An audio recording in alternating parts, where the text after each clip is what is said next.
Assalamualaikum dan salam sejahtera. Ini N5 edisi Rabu 22 Februari bersama saya Norlela Muhammad Noor. Selain tajuk-tajuk utama itu tadi, seperti biasa, lintas langsung negeri-negeri menyusul. Memulakan laporan lintas langsung petang ini dari Selangor bersama Samsia Samsi. Diikuti Hana Ishira Pindih di Sabah. Lintas langsung dari Sarawak pula kita bersama Bumawin. Dan dari Kedah kita akan bersama Muhammad Rizal Ismail. Semuanya seketika nanti. Teruskan kesetiaan anda bersama kami dalam N5.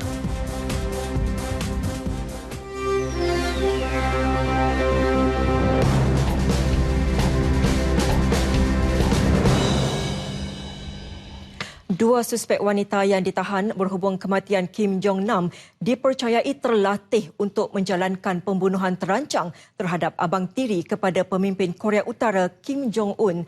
Ketua Polis Negara Tan Sri Khalid Abu Bakar mendedahkan dua suspek wanita masing-masing warga Indonesia dan Vietnam itu sedar cecair yang digunakan adalah sejenis toksik dan beracun.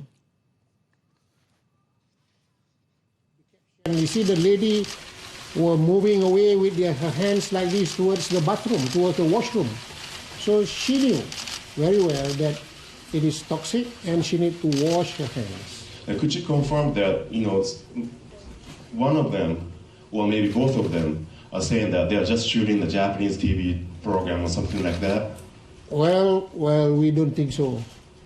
We don't think so because we strongly believe there have been. It is a planned thing, and they are being trained to do that. So this is not something just shooting movies or a play thing. No way. Beliau menyatakannya kepada pemberita di Bukit Aman. Mengulas lanjut, Tan Sri Khalid memaklumkan pihaknya hari ini akan memohon untuk melanjutkan tempoh tahanan reman terhadap 3 suspek yang ditahan sebelum ini. Suspek tersebut adalah seorang wanita Vietnam, Don Thi Hong, Siti Aisyah, warga Indonesia dan seorang lelaki Korea Utara, Ri Jong Chol. Dalam pada itu, seorang lelaki warga tempatan, Muhammad Farid Jalaluddin, 26 tahun, yang ditahan sebelum ini dibebaskan dengan jaminan polis. Kuala Lumpur dalam pada itu menggesa Pyongyang membantu mengesan 5 lagi suspek yang merupakan warga negara berkenaan berhubung kes pembunuhan Kim Jong-nam. 4 daripada mereka kini dipercayai sudah berada di Pyongyang.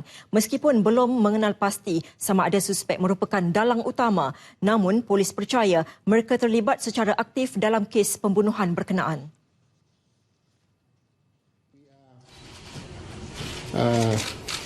Looking for 5 other Korean nationals, North Korean nationals. So we strongly believe 4 of them has left the country and we strongly believe that they have arrived Pyongyang. And we would request the North Korean authorities to assist us in tracing them and hand them over to us. Tan Sri Khalid pada masa sama menegaskan pihak berkuasa Korea Utara juga perlu memberi kerjasama dan membenarkan PDRM menjalankan siasatan penuh terhadap kesemua suspek. Tan Sri Khalid turut menegaskan polis tidak akan menerima pelawaan pihak berkuasa Korea Utara untuk bekerjasama dalam menjalankan siasatan kes bunuh Kim Jong-nam itu. Keputusan ini senada dengan kenyataan Perdana Menteri Datuk Seri Najib Tun Razak Isnin lalu yang meminta Korea Utara tidak perlu sanksi dengan penyiasatan yang sedang dijalankan. Ini kerana Malaysia mempunyai pegawai penyiasat dan pegawai perubatan yang profesional serta mempunyai tahap kepakaran yang tinggi. Sebelum ini, Duta Besar Korea Utara ke Malaysia, Kang Chol, membuat cadangan tersebut selepas mendakwa terlalu banyak persoalan dan percanggahan timbul. Dan sehingga kini belum ada waris mendiang Kim Jong-nam tampil menyerahkan sampel DNA. Tan Sri Khalid menegaskan laporan media mengenai anak lelaki mendiang melakukan pengecaman mayat di Hospital Kuala Lumpur HKL juga tidak benar. That we requested the North Korean authorities to provide us with a family member of the deceased for us to get their DNA samples and also for them to identify deceased body. Tambah Tan Sri Khalid, pihaknya memberikan jaminan perlindungan polis dan tempoh 2 minggu kepada waris mendiang untuk melakukan urusan tersebut. Selain itu, punca kematian Kim Jong Nam masih dalam siasatan berikutan menunggu laporan forensik Jabatan Kimia HKL. PDRM juga akan meningkatkan kawalan keselamatan di rumah mayat HKL susulan kes pecah masuk oleh seorang juru kamera KBS malam. Dalam pada itu, polis diarah untuk menjalankan siasatan ke atas Malaysia Airports Holdings Berhad MAHB berhubung penyebaran rakaman kamera litar tertutup CCTV yang dikaitkan dengan kes pembunuhan Kim Jong Nam di lapangan terbang antarabangsa Kuala Lumpur 2 KLIA 2. Timbalan Menteri Dalam Negeri Datuk Nur Jazlan Mohamad berkata, siasatan termasuk mengetahui bagaimana rakaman tersebut boleh jatuh ke tangan media asing. Menurutnya, kawalan keselamatan di KLIA 2 berada di bawah tanggungjawab pihak pengurusan MAHB dan pihak polis hanya membantu. Itu yang kita nak kena siasat. Itu saya katakan tadi. Ya, footage tersebut tak mungkin datang dari pihak polis. Kerana menguruskan airport itu adalah MAHB, yang melantik anggota keselamatan di sana adalah orang mereka sendiri, iaitu polis bantuan. Tapi saya tak nak pihak PDRM dipersalahkan dalam hal penyebaran video tersebut, pasal pengurusan dibuat oleh Malaysia Airports Berhad. Malaysia Airports Berhad kena bertanggungjawab mengenai hal ini. Rakaman berdurasi 2 minit 33 saat itu mula tersebar sejak 19 Februari lalu selepas sebuah media penyiaran asing dari Jepun menyiarkannya. Antara yang terkandung dalam rakaman itu, detik-detik terakhir sebelum Kim Jong Nam didapati maut di KLIA 2. Ini termasuk visual 2 wanita yang disyaki suspek utama pembunuhan yang mendatangi Kim Jong Nam sebelum menekup kepala mangsa menggunakan kain yang dipercayai mengandungi cecair beracun. Datuk Nur Jazlan turut menyelar sikap sesetengah pihak yang mempersoal kredibiliti polis dalam menjalankan siasatan kes berkenaan. Saya rasa tak adil lah untuk mana-mana pihak mempersoalkan penyiasatan terhadap polis. Ya. Ada yang polis ni dah 200 tahun wujud. Ya. Maknanya dah bukannya baru wujud 5 tahun 10 tahun. Maknanya dia punya prosedur, dia punya cara kerja dia telah terbentuk sekian lama. Saya tak nak mana-mana pihak mempertikaikan apa penyiasatan yang terlibat oleh polis, ya, dan juga pemeriksaan bedah siasat kepada mangsa tersebut. Justru beliau mahu semua pihak tidak membuat sebarang spekulasi berhubung isu itu. Spekulasi yang timbul bukan sahaja mampu memburukkan lagi keadaan, malah akan mencalar imej negara di mata dunia. Jangan keruhkan penyiasatan ini. Ya. Kerana finding pihak polis ni haruslah tidak dipertikaikan. Tapi kalau media terus mensensasikan, mengeluarkan spekulasi dan sebagainya, lama-lama orang tak percaya pada siasatan polis tersebut. Beliau ditemui media selepas mempengerusikan mesyuarat serta penyerahan tugas pengerusi pemadam di ibu negara. Lagi kenyataan Ketua Polis Negara Tan Sri Khalid Abu Bakar berhubung siasatan suspek pembunuhan Kim Jong Nam. Dalam sidang media di Bukit Aman, beliau turut mendedahkan salah seorang suspek yang terlibat merupakan seorang diplomat yang juga setiausaha kedua Kedutaan Korea di Malaysia. Suspek dikenali sebagai Hyun Kwang Song, 44 tahun, antara 2 suspek terbaru yang dikenal pasti dan dipercayai masih berada di Malaysia.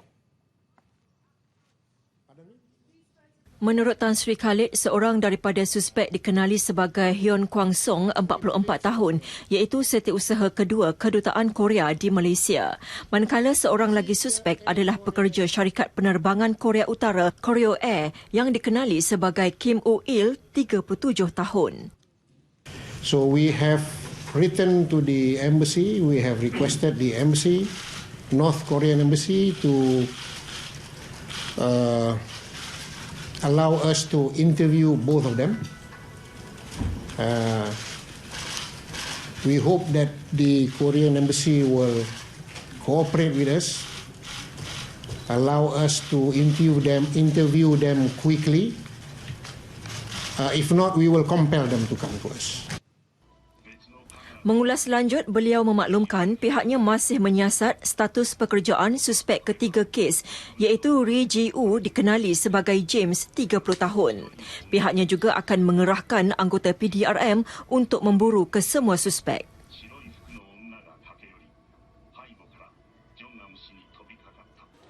Baiklah, kita beralih ke berita seterusnya. Polis menumpaskan kegiatan pengedaran serbuk ekstasi di sekitar Johor Bahru selepas menahan 3 lelaki dalam serbuan di sebuah premis di Taman Sentosa petang semalam. Pengarah Jabatan Siasatan Jenayah Narkotik Johor, ACP Lukas Aked berkata, ketiga-tiga suspek yang berusia 20 hingga 32 tahun ditahan kira-kira 5.50 petang menerusi operasi khas. Hasil pemeriksaan, polis merampas 100 paket plastik kecil mengandungi serbuk ekstasi seberat 2.7 kg. Selain dadah, polis turut merampas sebuah kereta jenis BMW dan sebuah Pro 2 Alza. Untuk digunakan di pusat hiburan. Sebab kalau tuan-tuan lihat, jumlah tu bukan cuma lah 2.7 kilo dan harga dalam 30,000. Ujian air kencing mendapati 2 daripada suspek positif dadah. Seorang daripada mereka juga mempunyai rekod lampau berkaitan jenayah. Kerajaan mendapat kebenaran daripada Mahkamah Persekutuan untuk membuat rayuan terhadap keputusan bersejarah Mahkamah Rayuan yang mengisytiharkan Seksyen 3/3 Akta Hasutan 1948 sebagai tidak mengikut perlembagaan. Seksyen tersebut menghapuskan keperluan bagi pendakwaan untuk membuktikan niat seseorang yang didakwa menghasut. Panel 3 Hakim Mahkamah Persekutuan yang diketuai Hakim Besar Malaya Tan Sri Zulkifli Ahmad Makinuddin membenarkan permohonan kerajaan selepas peguam Datuk Sri Gopal Sri Ram yang mewakili Adun Sri Muda Mat Syuhaimi Syafiee tidak membantah. Mahkamah menerima 3 persoalan yang dikemukakan Peguam Negara Tan Sri Muhammad Apandi Ali bagi perbincangan dan persetujuan Mahkamah Persekutuan semasa perbicaraan peringkat rayuan. Antara soalan yang dibangkitkan ialah sama ada Seksyen 3/3 Akta Hasutan melanggar Artikel 10 Perlembagaan Persekutuan dan tidak sah serta tidak memberi kesan dalam undang-undang. Pada 25 November tahun lalu, Mahkamah Rayuan membenarkan rayuan Mat Syuhaimi dan mengisytiharkan Seksyen 3/3 tidak sah kerana melanggar Artikel 10 Perlembagaan Persekutuan yang memberi jaminan kepada rakyat Malaysia terhadap kebebasan bersuara dan berpendapat. Keputusan Mahkamah Rayuan bermakna pendakwaan harus membuktikan niat sebelum seseorang itu disabitkan kerana menghasut. Seorang doktor pakar di sebuah pusat perubatan swasta didakwa di Mahkamah Magistrate Shah Alam atas 7 pertuduhan mengelak membayar cukai pendapatan berjumlah lebih RM700,000. Dr. Ahmad Nizar Jamaluddin, 56 tahun, mengaku tidak bersalah selepas pertuduhan dibacakan di hadapan Magistrate Khairul Nizam Abu Bakar. Pengakuan tidak bersalah itu dibuat oleh Rudi Kurniawan Usman mewakili Dr. Ahmad Nizar yang tidak dapat hadir ke mahkamah. Mengikut pertuduhan, doktor itu secara sengaja dan dengan niat untuk mengelak membayar cukai pendapatan yang sepatutnya dimasukkan dalam borang nyata bagi tahun taksiran 2007 hingga 2013. Ia menyebabkan cukai terkurang berjumlah RM709,968.25. Jumlah itu berdasarkan pendapatan keseluruhan RM2.76 juta. Pendakwaan dibuat mengikut Akta Cukai Pendapatan 1967 yang memperuntukkan hukuman denda maksimum RM20,000 atau penjara sehingga 3 tahun atau kedua-duanya. Selain itu, perlu membayar penalti khas 3 kali ganda daripada cukai terkurang bagi setiap pertuduhan. Mahkamah menetapkan 15 Mac untuk sebutan semula kes. Seorang bekas peguam dipenjara 3 tahun oleh Mahkamah Session Kota Baru atas tuduhan mencabul seorang wanita di sebuah kedai Jalan Hamzah 2 tahun lalu. Tertuduh Teh Kiang Hiong, 49 tahun, mengaku bersalah di atas pertuduhan di hadapan Hakim Nazri Ismail. Hakim Nazri berkata tertuduh tidak sepatutnya melakukan perkara keji itu yang boleh menjejaskan institusi guaman. Mengikut kertas pertuduhan, tertuduh didakwa menggunakan kekerasan kepada Yap Won Ting, 34 tahun dengan niat untuk mencabul kehormatannya di sebuah kedai di Jalan Hamzah jam 9.30 malam 15 Julai 2015. Peguam kepada tertuduh Rizwan Muhammad memohon mahkamah meringankan hukuman kerana anak guamnya telah insaf. Timbalan Pendakwa Raya Nur Azlinawati Muhammad Arsyad memohon mahkamah menjatuhkan hukuman lebih berat terhadap tertuduh demi kepentingan awam. Polis Sarawak menahan 2 individu masing-masing berusia 25 tahun kerana sengaja menularkan berita palsu penculikan kanak-kanak di Sibu Jaya melalui laman sosial. Menurut Ketua Jabatan Siasatan Jenayah Sarawak, Datuk Dev Kumar, suspek pertama ditahan pada 11.30 pagi semalam di sebuah rumah, manakala suspek kedua ditahan pukul 2 pagi tadi. Kedua-dua suspek bagaimanapun tidak mengaku menularkan berita itu, tetapi hanya menyalin dan berkongsi berita itu daripada akaun lain dalam Facebook. Siasatan polis juga mendapati kisah 2 wanita berkulit gelap yang dikatakan menculik kanak-kanak itu sebenarnya berlaku di luar negara. Sehubungan itu, Datuk Dev Kumar menasihati orang ramai supaya jangan mudah percaya dengan maklumat atau berita yang disebarkan di laman sosial. Mayat remaja perempuan yang dilaporkan hilang selepas disambar buaya di tebing sungai di Sarawak dijumpai 11.10 pagi tadi. Kejadian berlaku di Rumah Panjang Jampang, Sungai Tapang, Peking, Marudi. Menurut laporan Pusat Gerakan Operasi Jabatan Bomba dan Penyelamat Sarawak, mayat Agnes Luang, 18 tahun, dijumpai pada radius 2 km dari lokasi mangsa dilaporkan hilang. Mayat yang dalam keadaan sempurna namun terdapat kesan gigitan telah dibawa ke Rumah Panjang Jampang. Dengan penemuan itu, operasi mencari dan menyelamat ditamatkan 12 tengah hari. Agnes dilaporkan disambar buaya semasa mandi bersama keluarganya di tebing sungai berkenaan 7.15 malam tadi.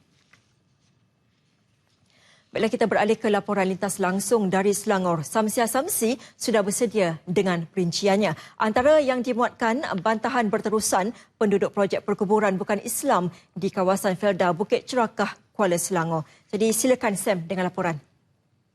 Terima kasih Nolela di Angkasa Puri. Projek perkuburan bukan Islam di kawasan Felda Bukit Cerakah, Kuala Selangor terus mengundang bantahan penduduk setempat. Hampir 50,000 penduduk dari 5 buah kampung setempat mendakwa bantahan yang sudah berlarutan lebih 2 bulan tidak mendapat perhatian sepatutnya daripada pentadbiran kerajaan negeri. Sebagai Menteri Besar, betul kita rakyat Selangor, kita hantar memorandum dengan cara terhormat. Apabila dia tidak turun padang, dia tak ada dengar rintihan orang kampung, bagaimana kami nak suka dia? Mungkin segelintir suka. Mungkin segelintir mungkin dia kata suka. Tapi bagi kita, kami dah ada masalah begini. Harapan sepenuhnya dengan dia turun padang.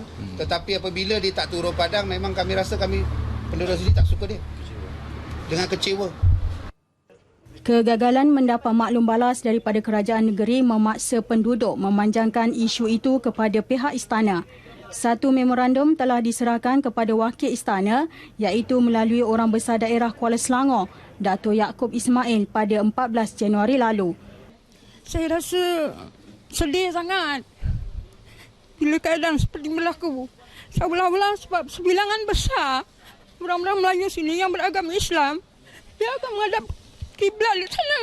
Dan kami merayu, kami memohon daulat Tuanku, parti-parti yang ini lah, memohon merayu sepenuhnya untuk menyelesaikan masalah-masalah ni. Dan saya cabar syarikat ni untuk buat di tempat mereka, di kawasan orang-orang Cina.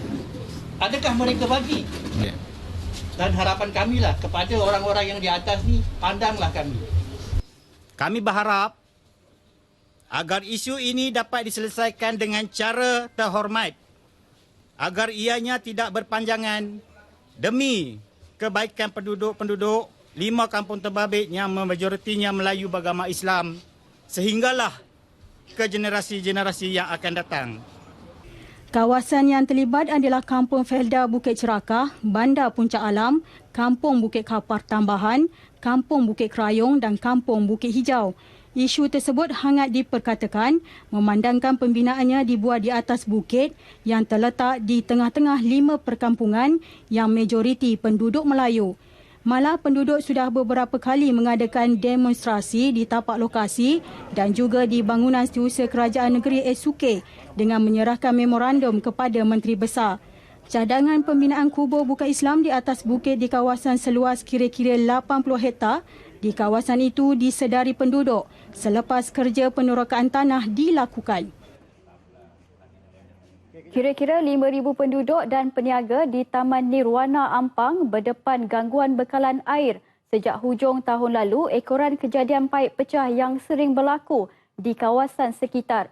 Rangkaian paip di kawasan berkenaan yang uzur antara punca bekalan air bersih seringkali terputus.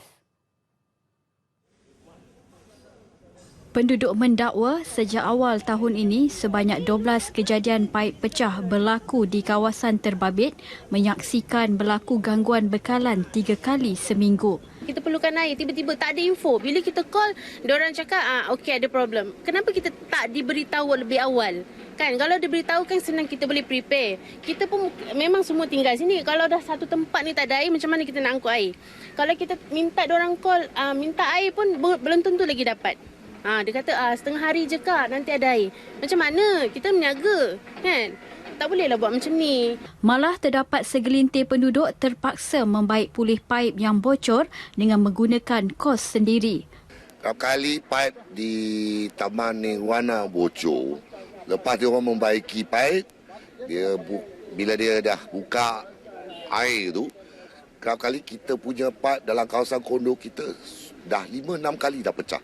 Dan kita dah kena tanggung kos dia sendiri oleh penduduk-penduduk di kondo. Tak, sampai sekarang kita dah belanja dekat sampai 30,000 lebih. Penduduk mendakwa kejadian paip pecah masih lagi berulang meski aduan banyak diajukan. Penduduk menggesa syarikat bekalan air Selangor Syabas segera mengganti semua paip lama yang dikatakan menjadi punca masalah air terus berlaku. Dia start satu-satu lah. Mana yang tempat yang mungkin dia dah weak, dia dah lemah, dia dah pecah, dia satu-satu dia kena. So dah banyak kali kes, aku dah hantar tunjuk ni, banyak kes. Dalam Facebook Syabas pun dah ada banyak tu. You boleh tengok dia punya list banyak tu. Itulah masalah kami. Kita minta tolong kalau boleh Syabas repair, tukarlah semua rangkaian pipe kat sini. Once and for all lah. Pertubuhan Peladang Negeri Selangor PPNS melebarkan sayap perniagaan ke bidang pemasaran beras. Fokus kepada beras super special tempatan dan beras mayang super special import. Bagi memajukan perniagaan beras, PPNS bekerjasama dengan Era Dimension Sinan Berhad, syarikat penuh milik Bumi Putra yang menjalankan perniagaan pemborong serta peruncitan beras. Menurut Pengerusi Lembaga Pertubuhan Peladang Tan Sri Zainal Dahalan, beras tersebut akan diedarkan 14 pertubuhan peladang kawasan PPK seluruh Selangor. Penjualan 28,000 kampit beras disasarkan dalam sebulan. So dalam hal ini kita beri pilihan kepada pengguna lah untuk dapat bekalan beras super special sama ada tempatan atau import dengan harga yang lebih murah lah dibandingkan dengan harga jualan di luar. Tan Sri Zainal melancarkan jualan beras PPNS di Pusat Pengumpulan Hasil Ladang PPK Kuala Langat. Beras super special tempatan dijual pada harga RM24.50 bagi 10 kilogram. Manakala beras mayang super special import RM29.70. demikian saja sumbangan berita dari RTM Selangor. Kembali kepada Nolela di Angkasa Puri. Terima kasih Samsia. Saudara, selepas ini lintas langsung dari Sabah dan Sarawak. Kita kembali seketika nanti. Baiklah saudara, seperti dinyatakan sebentar tadi, lintas langsung dari Sabah kita akan bersama Hena Insyira Pinde. Jadi teruskan Hena dengan laporan dari sana. Terima kasih Norlela di Angkasa Puri. Assalamualaikum dan salam sejahtera. Kelancaran projek Lebuh Raya Pan Borneo Sabah bergantung kepada kerjasama pelbagai pihak. Sehubungan itu, Jabatan Kerja Raya JKR Sabah bersama-sama rakan pelaksana projek PHP Sendirian Berhad mengadakan perjumpaan dengan semua jabatan dan agensi terlibat bagi memberi gambaran jelas mengenai pelaksanaan projek mega berkenaan. Pengarah Jabatan Kerja Raya JKR Sabah, Datuk Insinyur Haji Amrullah Kamal menyatakan kerjasama itu penting kerana perancangan pelaksanaan projek Lebuh Raya Pen Borneo perlu mengambil kira pelbagai sudut seperti pelindungan alam sekitar, kawasan yang berpotensi banjir, kegiatan pertanian sedia ada, pelindungan hutan simpan, impak kepada para pemilik tanah dan kesan gempa bumi. Mereka juga cukup berterima kasih kerana dengan adanya makluman yang kita berikan, dua hal lah kepada diorang dan diorang kepada kita. Mereka juga boleh memaklumkan kepada persatuan atau Association of Development dan sebagainya, pembina hartanah dan sebagainya, supaya pun mereka maklum yang the growth is within the perimeter of jajaran Pen Borneo ini. Datuk Insinyur Haji Amrullah menyatakan demikian kepada RTM dalam satu temu ramah khas di pejabatnya di Kota Kinabalu. Menurut beliau, antara jabatan yang terlibat, Jabatan Perhutanan Sabah, Jabatan Pengairan dan Saliran, Jabatan Pertanian Sabah, Jabatan Pelindungan Alam Sekitar Sabah, Jabatan Perancang Bandar dan Wilayah Negeri Sabah serta Jabatan Tanah dan Ukur. Setakat ini, 3 pakej kerja telah dilancarkan Perdana Menteri Datuk Seri Muhammad Najib Tun Razak tahun lalu, iaitu projek Jalan Papar Donggongon pakej 3B sepanjang 11.7 km, projek Jalan Tawau Sandakan Fasa 2 sepanjang 5 km dan projek Jalan Ladatu Bypass sepanjang 7 km. Manakala 2 pakej kerja lagi akan dimulakan awal tahun ini, iaitu projek Jalan Sindumin Melalia sepanjang 29 km dan projek Jalan Sandakan Batu 32 Kampung Lot M sepanjang 17.5 km. Operasi mencari dan menyelamat SAR 5 lagi mangsa tragedi bot pelancong yang karam serta hilang di perairan Pulau Mengalum belum menemukan petunjuk baharu dalam operasi yang masuk hari ke-26 hari ini. Dalam kenyataan media di Kota Kinabalu, Pengarah Agensi Penguatkuasaan Maritim Malaysia APMM Wilayah Sabah dan Labuan, Laksmana Pertama Maritim Muhammad Zubil Matsom berkata, sektor pencarian masih meliputi kawasan seluas 300 batu nautika persegi di perairan Sabah, Miri Sarawak dan negara jiran Brunei Darussalam. Operasi pencarian berkenaan melibatkan 9 aset iaitu 3 milik APMM, 2 Tentera Laut Diraja Malaysia TLDM, 3 pasukan polis marin PPM dan 1 aset milik Agensi Keselamatan Brunei. Dalam tragedi 28 Januari lepas, bot pelancong jenis katamaran yang membawa 28 pelancong warga Cina dan 3 anak kapal tersebut karam dipercayai akibat angin kencang dan ombak besar ketika dalam perjalanan ke Pulau Mengalum. Setakat ini 26 mangsa sudah dijumpai termasuk 4 yang maut. Seramai 1,590 pelajar dari 17 buah sekolah dalam zon Sukau di Kinabatangan menerima bantuan khas awal persekolahan 1 Malaysia 2017 sebanyak RM100 setiap seorang.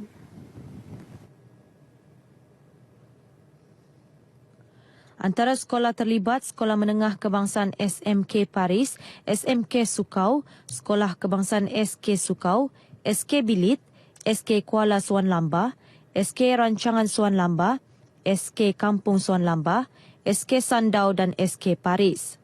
Pelajar yang terpilih menerima bantuan terdiri daripada mereka yang tergolong dalam keluarga berpendapatan 3,000 ke bawah. Anggota Dewan Undangan Negeri Adun Sukau, Datuk Sadi Haji Abdul Rahman berkata, bantuan khas tersebut menunjukkan komited kerajaan terhadap aspek pendidikan sekaligus membantu meringankan beban ibu bapa dalam menyediakan kelengkapan persekolahan anak-anak. Beliau berucap dalam majlis penyampaian bantuan khas awal persekolahan 1 Malaysia peringkat daerah Kinabatangan bagi Zon Sukau di Sekolah Kebangsaan Paris Kinabatangan. 20 buah badan kebajikan dan amal di negeri ini menerima bantuan kewangan berjumlah RM74,000. Bantuan tersebut masing-masing RM30,000 hasil kutipan fidya dan RM44,000 kumpulan wang amal jariah KWAJ Perbadanan Baitul Mal Negeri Sabah PBNS. Institusi berkenaan termasuklah Pusat Jagaan Cahaya Rindu Nur Muhammad Kota Belud, Rumah Anak Yatim dan Tafiz Darul Yatama Yaakob Han Membakut, Mahat Tafiz Al-Quran was Sunnah Sandakan, Persatuan Pengurusan Rumah Anak Yatim Islam Baitul Amin, PITAS dan Persatuan Cina Muslim Malaysia Cawangan Sabah. Penyerahan sumbangan disempurnakan pengurusi PBNS Datuk Haji Abdul Muiz Haji Picho di Bilik Madani Wisma Muiz, Kota Kinabalu. Hadir sama pengurus besar PBNS Haja Ratnawati Datuk Haji Osman. Berucap pada majlis ini, Datuk Haji Abdul Muiz mahu PBNS memperhebat aktiviti kutipan dengan memberi penjelasan kepada orang ramai, jabatan dan organisasi mengenai manfaat membuat sumbangan kepada PBNS. Kutipan berkenaan bagi membolehkan PBNS mengagihkan sumbangan kepada golongan memerlukan, institusi pendidikan Islam dan rumah anak yatim serta badan-badan amal di negeri ini. Tahun lalu PBNS berjaya mengutip KWAJ lebih RM176,000, fidyah lebih RM206,000 dan wang tidak patuh syariah WTPS lebih RM126,000. Manakala dari segi agihan pula lebih RM516,000 kutipan KWAJ, fidyah dan WTPS tersebut telah diagihkan. Sekian berita dari Sabah petang ini. Teruskan dengan Norlela di Angkasa Puri. Silakan. Terima kasih Hana. Baiklah saudara, Bumawin akan memperincikan laporan lintas langsung dari Sarawak untuk hari ini. Jadi teruskan Buma dengan laporan hari ini.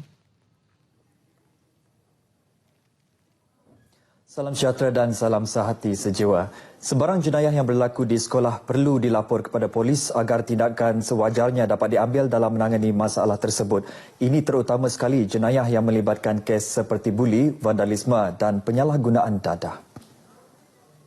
Ketua Polis Daerah Sri Aman, Timbalan Penguasa Polis DSP Osman Sulaiman memberitahu terdapat sekolah di negara ini yang tidak mahu melaporkan jenayah yang berlaku hanya kerana ingin menjaga nama baik dan prestasi sekolah. Jika mereka tidak melaporkan perkara vandalisme, buli dan juga konten sekolah ini, kesan jangka panjang tu memang ada. Khasnya untuk pelajar-pelajar sekolah yang pada satu masa nanti akan menjadi dewasa dan apabila tidak ada bendung daripada awal, maka tabiat dan social life mereka akan jauh berubah. Beliau ditemui pemberita pada majlis penyerahan watikah pelantikan Pegawai Perhubungan Awam PPS kepada 22 pegawai polis dari Ibu Pejabat Polis Daerah IPD Sri Aman di Sri Aman. DSP Osman walau bagaimanapun memberitahu setakat ini jenayah yang berlaku di sekolah dan juga jenayah yang dilakukan pelajar di luar kawasan dan waktu sekolah di daerah Sri Aman tidak membimbangkan. Namun polis akan sentiasa membuat pemeriksaan termasuk mengadakan program berkaitan dalam membendung jenayah dalam kalangan pelajar. Rekod tahun lepas mendapati hanya 3 kes jenayah penyalahgunaan dadah melibatkan 2 orang pelajar dan seorang guru dilaporkan berlaku di daerah Sri Aman dan ketiga-tiga kes tersebut masih dalam siasatan. Sementara itu, kesemua PPS yang dilantik bertanggungjawab memantau serta mengawal jenayah dan masalah disiplin pelajar di kesemua 46 sekolah rendah dan 6 sekolah menengah yang berada di bawah pentadbiran IPD Sri Aman. Ia merupakan kolaborasi bersama IPD Sri Aman dengan Pejabat Pendidikan PPD Sri Aman, PPD Betong dan PPD Lubuk Antu. Kepolisan komuniti yang diwujudkan di Sibujaya merupakan contoh baik dalam usaha kerajaan memperkasakan komuniti dalam membantu pihak polis mencegah jenayah. Menurut Menteri Kerajaan Tempatan Datuk Profesor Dr. Sim Kui Hian, komuniti setempat berperanan luas dalam menjadikan sesebuah kawasan kediaman tersebut sebagai sebuah kawasan yang mempunyai persekitaran yang baik. Katanya penduduk juga tidak perlu takut dalam memberikan maklumat mengenai kejadian mencurigakan kerana jika lebih ramai pihak tampil memberikan maklumat, lebih mudah untuk pihak polis melakukan tindakan susulan dalam pencegahan jenayah di negeri ini. Berucap pada Majlis Pelancaran Kepolisian Komuniti di Sibujaya, Datuk Dr. Sim menegaskan masyarakat perlu mengubah persepsi bahawa penjagaan keamanan merupakan tugas polis semata-mata kerana masyarakat juga mempunyai tanggungjawab mereka. Selain daripada pencegahan jenayah, kepolisian komuniti juga diharap dapat menjadi mata dan telinga untuk majlis-majlis daerah dalam pemantauan keadaan fasiliti awam dan perkhidmatan di bawah majlis daerah. Katanya mereka boleh melaporkan sekiranya terdapat kerosakan lampu jalan, sampah tidak dipungut mengikut jadual atau terdapat sistem perparitan yang tersumbat. Dalam pada itu, beliau mahu pihak majlis daerah juga sentiasa turun padang untuk meninjau sebarang permasalahan di kawasan-kawasan mereka.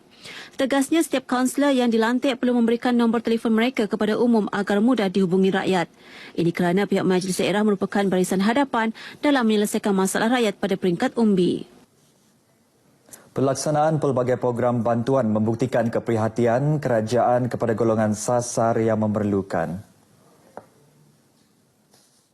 Menteri Muda Kebajikan dan Kesejahteraan Komuniti Dr. Abdul Rahman Ismail berkata, bantuan kepada golongan yang benar-benar layak merupakan komitmen berterusan kerajaan dalam meringankan beban mereka. Beliau memberitahu demikian pada penyerahan bantuan wang ihsan tabung bencana agromakanan kepada usahawan tani bagi daerah Limbang di Dewan Suara Limbang. Lebih 700 penerima fasa pertama petani dan penternak yang terjejas akibat banjir pada hujung tahun 2014 dan awal tahun 2015 menerima cek bernilai RM1,000 setiap seorang. Beliau mengingatkan penerima bantuan untuk memanfaatkan sepenuhnya bantuan yang telah disalurkan bagi meningkatkan taraf ekonomi masing-masing. Sementara itu, Pegawai Pertanian Bahagian Limbang, Rosa Hajah Mohidi memberitahu sebanyak 2,461 penerima dari Bahagian Limbang dengan 1,804 orang daripadanya merupakan dari daerah Limbang dan 657 di daerah lawas. Mereka merupakan petani yang mengusahakan tanaman padi, buah-buahan dan sayur-sayuran, penternak serta penerima dari sektor akuakultur. Katanya pemberian wang ihsan itu disalurkan melalui tabung bantuan bencana agromakanan bagi membantu golongan tersebut menghadapi apa-apa jua bencana. Program perkhidmatan pembelajaran yang dilaksanakan di Universiti Awam di negeri ini dilihat mampu membantu penduduk kampung dan pelajar sekolah khususnya di kawasan Kota Samarahan dalam penguasaan teknologi maklumat dan komunikasi ICT. Ahli Parlimen Kota Samarahan, Rubiah Wang berkata, ia berikutan dengan respons memerangsangkan daripada penduduk-penduduk kampung dan pelajar sekolah yang telah menyertai program itu sebelum ini yang melibatkan 10 buah kampung dan 20 buah sekolah di kawasan itu. Ujar beliau, program ini merupakan pembelajaran penggunaan ICT secara percuma oleh penuntut universiti dalam mengembangkan pendidikan ilmu secara teori dan dikongsikan kepada masyarakat luar. Kampung Tanjung Parang, kampung Pinang. Dia orang hasil daripada service learning dia boleh create laman web for kampung yang provided all information tentang kampung, tentang facilities di kampung, tentang program dan event kerajaan di kampung, projek pembangunan di kampung dan juga aktiviti warga kampung dalam laman web berkenaan. Rubiah memberitahu usaha ini dilaksanakan bagi melahirkan generasi yang berilmu setanding dengan masyarakat di kawasan lain. Beliau berkata demikian semasa ditemui pemberita selepas merasmikan program Hari Mesra Pelanggan 2017 Perpustakaan Tun Abdul Razak Pitar Universiti Teknologi Mara UiTM di Kota Samarahan. Turut diadakan penyampaian hadiah kepada pemenang pertandingan Reka Cipta Logo Pitar Sarawak, pertandingan video pendek dan peminjam buku terbanyak 2016. Baik, setakat ini dahulu berita dari Sarawak untuk N5 petang ini. Berita seterusnya kembali bersama Norlela di Angkasa Puri. Silakan. Ya, Bu Ma, terima kasih. Memandang serius isu rasuah, setiap organisasi kerajaan, terutama pihak berkuasa tempatan PBT, disaran selalu membuat tinjauan dan mengenal pasti pegawai yang terdedah kepada risiko jenayah itu. Timbalan Esko Perumahan Kerajaan Tempatan, Kesejahteraan Bandar dan Alam Sekitar Negeri Melaka, Datuk Sazali Muhammad Din berkata, pendekatan tersebut perlu memandangkan beberapa persepsi negatif yang sering dilemparkan oleh masyarakat kepada organisasi itu. Dan mudah-mudahan dengan kaedah preventif ini kita dapat bukan sahaja mengurangkan kadar rasuah, tetapi yang lebih pentingnya kita dapat mendidik mereka tentang nilai-nilai jati diri, bagaimana mencegah rasuah ini jangan menjadi satu benda yang menjadi darah daging, bukan sahaja boleh merosakkan negeri tetapi juga merosakkan negara. Beliau sebelum itu melancarkan program anti rasuah 2017 di Alor Gajah. Majlis Perbandaran Alor Gajah MPAG PBT kedua di negara ini menandatangani Ikrar Bebas Rasuah IBR selepas Majlis Perbandaran Selayang. Beralih ke rentetan kes seorang pemancing hilang di pantai Tok Jembal seberang Takir Sabtu lepas. Masuk hari keempat penemuan beberapa barangan milik mangsa, Wan Abdul Manan Wan Ahmad memberi petunjuk baru kepada pasukan mencari dan menyelamat SAR. Untuk laporan semasa, kita bersama wartawan Nur Yusof di lokasi. Ya, terima kasih. Ya, dengan penemuan beberapa barangan milik mangsa termasuk peralatan memancing, ini menguatkan lagi azam dan tekad serta fokus pencarian pasukan mencari dan menyelamat. Kita bersama dengan Timbalan Penguasa Bomba Encik Sahari Abdullah. Assalamualaikum tuan. Waalaikumsalam warahmatullahi taala wabarakatuh. Jadi fokus kita dengan terjumpanya barangan milik mangsa di sekitar Teluk berhampiran pantai lapangan terbang Sultan Mahmud ni. Jadi lokasi kita macam mana? Pencarian mungkin ada pasukan scuba ni macam mana tuan? Pada hari ini adalah hari yang keempat dalam proses pencarian seorang nelayan yang hilang di laut berhampiran lapangan terbang Sultan Mahmud ini. Iaitu pada hari ini kita meneruskan pencarian dengan terjumpanya bukti-bukti yang kita jumpai, iaitu telefon bimbit mangsa, baju hujan mangsa dan juga peralatan-peralatan mancing yang dijumpai di sekitar kawasan lapangan terbang ini.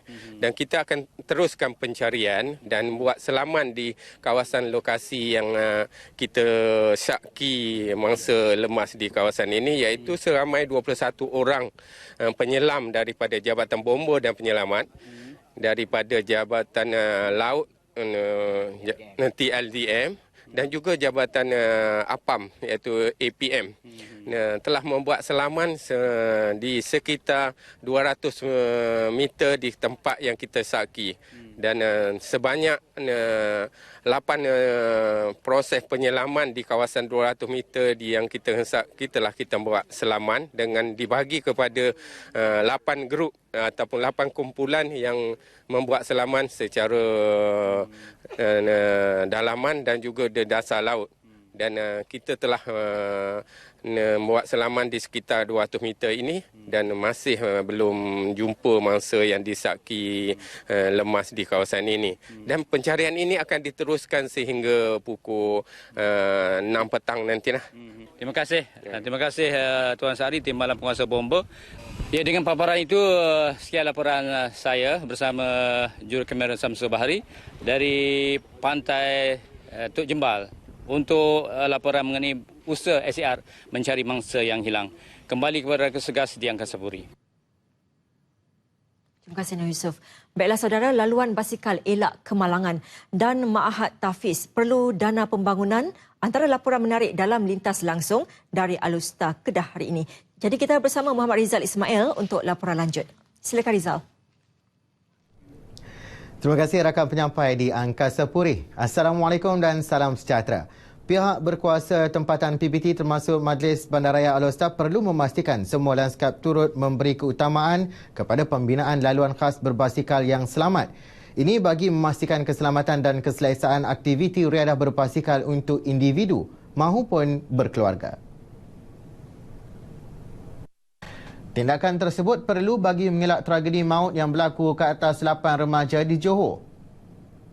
Dia punya konsep tu dia memang jalan tar lah kan. Jabatan berwarna lah. Basikal. Macam untuk khas untuk berbasikal saja. Kerana kita sedar bahawasanya memang dewasa ni trend penduduk bandar ni banyak berbasikal, jogging track. Jadi kita wakaf benda tu sekali lah dalam perancangan untuk projek landscape kita ni. Adun Kuala Nerang itu menjelaskan kerajaan persekutuan memperuntukkan RM15 juta bagi usaha menaik taraf bandaraya itu dalam lingkungan radius 3.5 km. Ini termasuk lorong pejalan kaki, trek berbasikal, mencantikkan bandaraya dan memperbanyak penanaman pokok tikoma yang menjadi ikon bandaraya itu. Lokasi terbabit adalah bulatan Teluk Wanjah, dataran Sungai Raja, Medan Tunku Walk, Jalan Sultan Badli Shah dan Jalan Tunku Ibrahim. Penduduk juga yakin usaha tersebut mampu memberi manfaat kepada keharmonian keluarga selain menarik lebih ramai pengunjung. Kita boleh macam every weekend kan, kita boleh keluar dengan anak-anak. Kita belajar, bagi dia belajar sikit kehijauan kan. Macam bersih kan, bagi dia alam semua, jadi kita mau bagi dia belajar lah. Jadi kalau boleh pihak berwajib sediakanlah contoh macam laluan basikal, dan kalau boleh kita hijaukan lagi bandaraya Alostak ni. Landscape kena cantik, Alostak sekarang sudah bersih lah. Orang belajar seronok lah. Projek menaik taraf lanskap bandaraya Alostar ini akan bermula April dan dijangka siap Disember depan.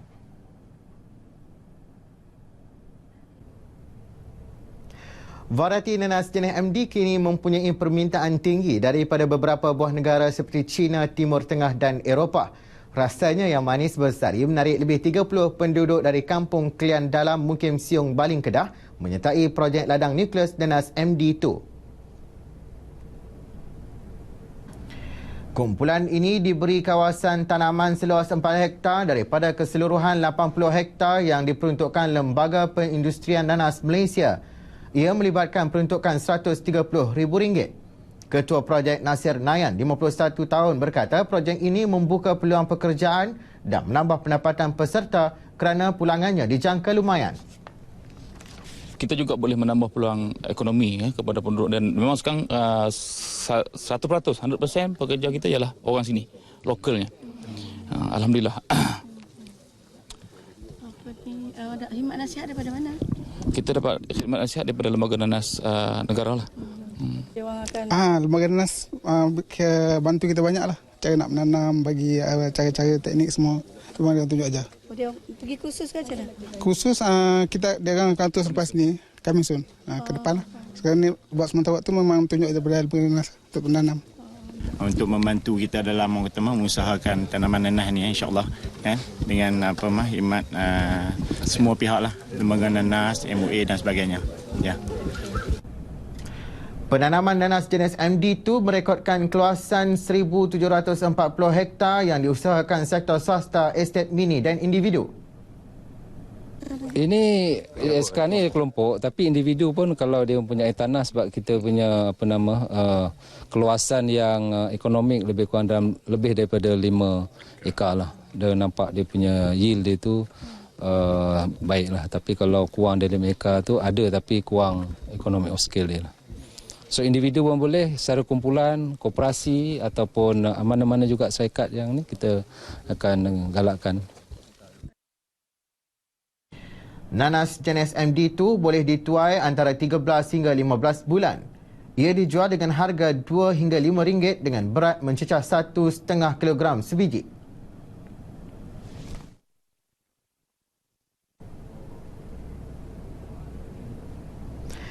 Hanya melalui hasil jualan ayam daging, kelapa sawit dan buah-buahan tempatan, seorang anak jati dari Baling terpanggil mengusahakan sendiri sebuah pusat tahfiz bagi keperluan rohani anak-anak muda sekitar daerah itu. Usaha Al-Sanadi Muhammad Bukhari nyata tidak sia-sia apabila mak tahfiz nadi miliknya berjaya melahirkan lebih 1,000 tahfiz dan tahfizah sejak ia mula dibuka 6 tahun lalu. Malah ada yang melanjutkan pelajaran sehingga ke luar negara. Pusat tahfiz ini dibangunkan di tanah seluas 20 hektar milik Sanadi di Lanai Baling dengan wang yang dikumpulnya. Ketika ini pusat tahfiz berkenaan mempunyai seramai 100 pelajar termasuk 25 wanita yang kebanyakannya terdiri daripada keluarga miskin dan anak-anak yatim. Jadi alhamdulillah matlamat kita tubuhkan sekolah ni tujuannya kita nak membantu orang Islam. Semoga dapat mendalami ilmu agama. Mana khususnya untuk pengajian umumi dan juga tahfiz Al-Quran. Sebab tengok masa akan datang Al-Quran ni orang dah mudah lupa.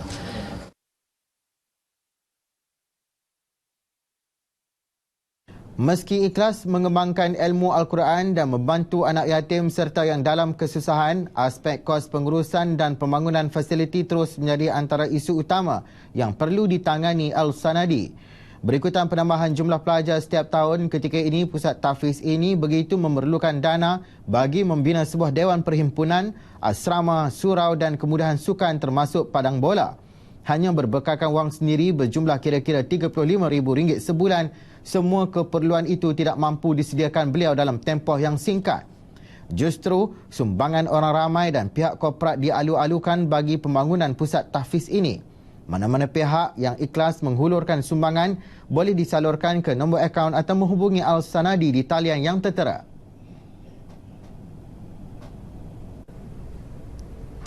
Bahan berita dari Kedah berakhir di sini. Dengan itu kembali semula bersama rakan penyampai di Angkasa Puri. Assalamualaikum dan salam sejahtera. Sedikit berita sukan. Perlumbaan edisi ke-22 Le Tour di Langkawi LTDL 2017. Peringkat pertama antara Kuala Berang ke Kuala Terengganu menyaksikan Scott Sutherland dari pasukan SOE Sports Swiss Wellness muncul juara peringkat pertama. Pelumba dari Australia itu menamatkan kayuhan dengan masa 2 jam 54 minit 45 saat sekaligus menyarung jersey kuning selaku pendahulu keseluruhan. 114 pelumba daripada 19 pasukan dilepaskan tepat pukul 11 pagi oleh Timbalan Menteri Belia dan Sukan, Datuk M. Saravanan dan Timbalan Menteri Komunikasi dan Multimedia, Datuk Jailani Johari di hadapan Pasar Besar Kuala Berang. Perlumbaan melibatkan jarak 124.8 km dengan melibatkan 2 dan 3 zon pendakian. Pecahan kelompok berlaku pada 15 km terakhir. Cabaran cuaca panas tidak menggugat Scott untuk memimpin kayuhan hingga ke garisan penawat sambil dicabar hebat Ryan Gibson dari pasukan Dimension Data dan Nicholas Marini dari pasukan Nippo Vini Fantini.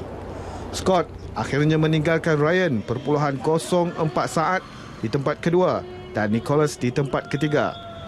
Selain menyarung jersey kuning, Scott turut mengungguli jersey biru Raja Pecut dengan 15 mata. Oh, amazing, mate. It's great to be here and get a win is phenomenal, especially day one. And it's a credit to the boys from our team, Ice Sports, Swiss Wellness to, get that up on our resume for the year. Bagi pelumba terbaik Asia, dimenangi pelumba dari pasukan Aisan Racing Team dari Jepun, Shiki Kureda, sekaligus menyarung jersey putih. Manakala pelumba tempatan Nur Amirul Fakhruddin Marzuki dari pasukan TSG mencipta sejarah apabila berjaya mendapat jersey Raja Bukit. Tamatlah sudah peringkat pertama dari Kuala Berang ke Kuala Terengganu dengan sejauh 124.8 km yang dimenangi oleh Scott Sunderland dari pasukan Eastway Sports Wellness dengan kayuhan 2 jam 54 minit 45 saat. Dan hari ini juga sejarah tercipta di mana pelumba TSG Nur Amirul Fakhruddin Marzuki memenangi jersey Bukit. Dan esok mereka akan melalui laluan yang terpanjang iaitu peringkat kedua di Jertih hingga ke Gerik sejauh 208.1 km. Firdaus Mokhtar bersama jurukamera Judith Sudik Yusof untuk RTM.